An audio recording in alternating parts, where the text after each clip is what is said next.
बिजली के भारी भरकम बिलों ने मुल्क भर में अमन अमान की सूरत हाल पैदा कर दी है। अवाम में गुस्सा बढ़ रहा है। मुख्तलिफ शहरों में एहतजाजी मुजाहरे हो रहे हैं, बिल जलाए जा रहे हैं, कहीं सड़कें बंद हो रही हैं तो कहीं लोग मीटर्स तोड़ रहे हैं। सेनेटर मुश्ताक अहमद कहते हैं सितंबर के बिल मजीद आग लगा देंगे।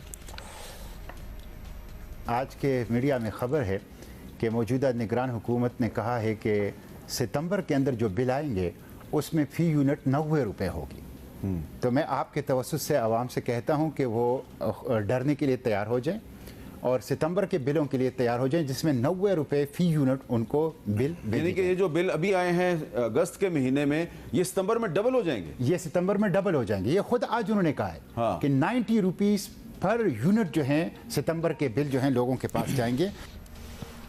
अच्छा जी, तो हुआ वही है कि जुलाई के बिल निगरान हुकूमत के लिए सर मुंडाते ही ओले साबित हुए हैं और 2 रोज़ से ही आपको बता दें कि निगरान वज़ीर आज़म की सदारत में तवानाई से मुताल्लिक़ इजलास हो रहे हैं, लेकिन हतमी फैसला नहीं हो सका। कल के इजलास में जो कुछ तजावीज़ जो हैं वो सामने आई हैं, जिसके मुताबिक घरेलू सार्फिन को बिजली बिलों पर 1 स्लैब बेनिफिट जो है वो दिया जा सकता है। सार्फिन को बिजली बिलों की अदायगी में ज़्यादा किस्तों का रिलीफ मिल सकता है। भारी बिजली बिलों का कुछ हिस्सा सर्दियों के महीनों में भी लाया जा सकता है। मतलब ये सजेशंस हैं। इस पे हम जान लेते हैं। हमारे साथी इस्लामाबाद से हमें ज्वाइन करें सैफुर रहमान। सैफुर रहमान साहब, आज फिर इजलास होना है, 2 इजलास ऑलरेडी हो चुके हैं। क्या क्या वैसे सजेशंस सामने आ रही हैं? अब कुछ एक्चुअली हल तजावीज़ किया भी गया है इस मामले का? कोई हल है? माफ़ी कोई हमें नज़र नहीं आ रही। बिल तो देना ही पड़ेगा, बेशक आज ने या किस्तों में 2-3 महीनों में दें। जी अब्दुल्ला और हुमा, देखें जो आपने बात की है ना, ये जितनी भी सजेशंस अभी जब हमने आपको ये भेजी थी, इसमें कोई भी ऐसी नहीं कि जिसमें आपका बिल कम हो जाए। अगर आपका जो बिल है अभी बहुत ज़्यादा, अगर सर्दियों के महीने में इसको स्टैगर कर भी दें तो आपने ये देना है। उसके बाद किस्तें आप जितनी मर्ज़ी कर लें, तो किस्तों के ऊपर भी जब टैक्स लग के आएगा तो वो मज़ीद आपके लिए मसाइल पैदा करेगा।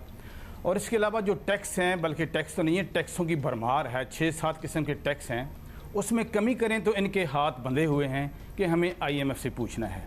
तो आज आके इसका जो परमानेंट हल है वो बहुत मुश्किल नज़र आता है। मैं एक आपको बात बताऊं कि फॉर एग्ज़ाम्पल अभी जो साल एंड हुआ है, आपने 1300 अरब रुपए की कैपेसिटी पेमेंट, जो आम सार्फ को नहीं पता ये कैपेसिटी पेमेंट क्या होती है, यानी कि ऐसी बिजली जो सिस्टम में आई नहीं, आपके घर पहुँची नहीं, लेकिन आपसे उसका बिल ले लिया गया। और इससे भी ज़्यादा हौलनाक बात यह है कि जो माली साल 30 जून को 2023-24 ख़त्म होगा, इसमें ये कैपेसिटी पेमेंट्स आप सिस्टम को जो मर्ज़ी कर लें कि 2000 अरब रुपए इसका जो तखमीना है कि मज़ीद देना पड़ेगा। आप अगर 1 रुपया यूनिट फ़ी यूनिट बिजली महंगी करते हैं तो इसका इम्पेक्ट जो रफली बनता है वो तकरीबन 120 अरब रुपए है। मौजूदा गवर्नमेंट के लिए या जितनी भी हुकूमतें गुजरी हैं, सबसे जो मायूस कुन बात यह है कि आपने जो डिफ़ॉल्टर्स हैं उसमें रनिंग डिफ़ॉल्टर्स भी हैं और पुराने भी हैं जिनकी बिजली कटी हुई है, वो कोर्ट्स में चले जाते हैं।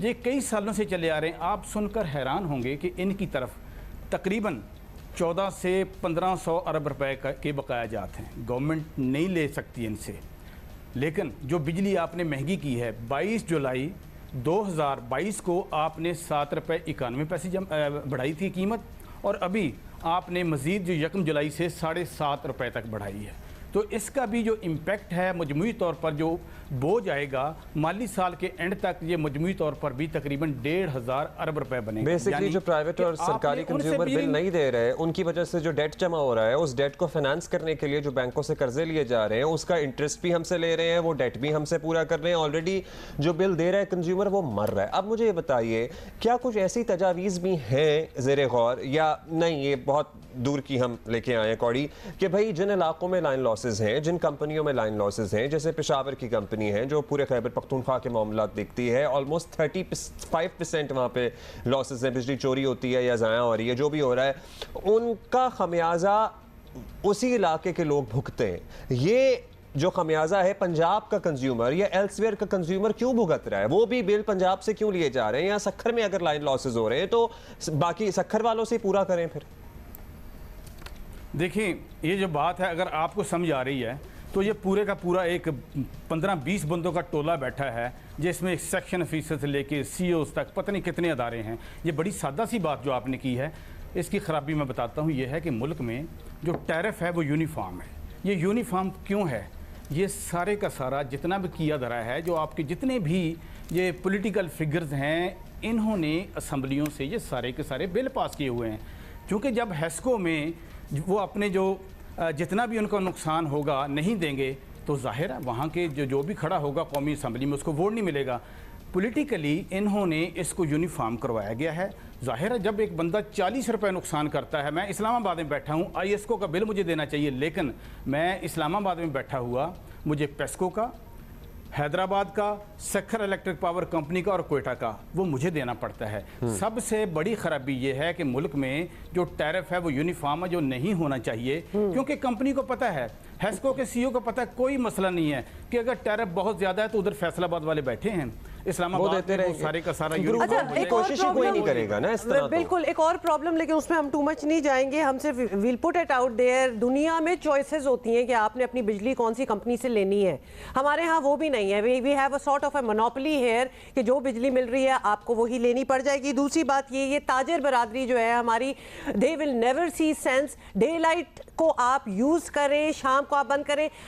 हमें ये समझ नहीं आती कि हुकूमत की ये रिट क्यों नहीं है कि वो ये करवा सकें। The things that make sense, हुकूमत वो क्यों नहीं करवा सकती, whereas the rest of the country has to suffer because of it. Saifur Rahman, आप ये बता दें कि आज जो इजलास जो होना है, जिस पे बैठेंगे सारे सर जोड़ के, हम एक्सपेक्ट करें कि कोई नए आइडियाज, कोई इनोवेटिव चीजें निकलेंगी, या फिर ये ही कि डिफर कर दें बिल को, कान को इधर से पकड़ लें या उधर से पकड़ लें, यही होगा। मतलब देना तो होगा। देखें, आपका जो रेवेन्यू है उसका जो इम्पैक्ट आएगा, जिस तरह हमने बात की वन स्लैब बेनिफिट की, वन स्लैब बेनिफिट अक्सर सार्फिन को नहीं पता। कभी ये होता था कि फॉर एग्जांपल आप 350 यूनिट बिजली इस्तेमाल करते हैं तो उसमें 200 तक का अलग है टैरिफ और 50 तक का अलग है, थोड़ा सा बेनिफिट मिले। लेकिन मसला ये है कि टैक्स ख़त्म करें, वन स्लैब बेनिफिट को अगर आप फैसिलिटी प्रोवाइड करते हैं, सबसे बड़ा मसला ये है, या टैक्स ख़त्म करते हैं, कि इसका जो रेवेन्यू इम्पैक्ट है वो कहाँ से पूरा करना है। गवर्नमेंट फॉर एग्जांपल सब्सिडी पंच करती है, पहली तो बात ये गवर्नमेंट को पैसे नहीं है, अगर करती भी है तो और आप क्या नाम है कर्जा लेंगे। जब कर्जा लेंगे तो आपका डेफिनेटली फिस्कल डेफिसिट बढ़ेगा, तो आज आके आपका CPA पुर जाएगा और अगले साल फिर दोबारा टैक्स लग जाएंगे। ये सिस्टम बहुत ख़राब है और इसको सेक्रेटरी पावर भी कबूल कर चुके हैं। इसका हल जो है मेरा ख्याल है कि बहुत ज़्यादा माहिरीन की खिदमत हासिल करनी पड़ेंगी, और जो IPPs की जो कैपेसिटी पेमेंट है कि आप कुछ भी ना करें, 2000 अरब रुपया तैयार रखें कि आपने इस साल भी देना है। तो इन हालात में इसका फ़िलहाल कोई हल नज़र नहीं आता। आप सार्फिन के लिए कोई हल नहीं है कि किस्तें बना दें, स्टैगर कर दें। भाई पैसे तो आज नहीं तो कल देने आपने।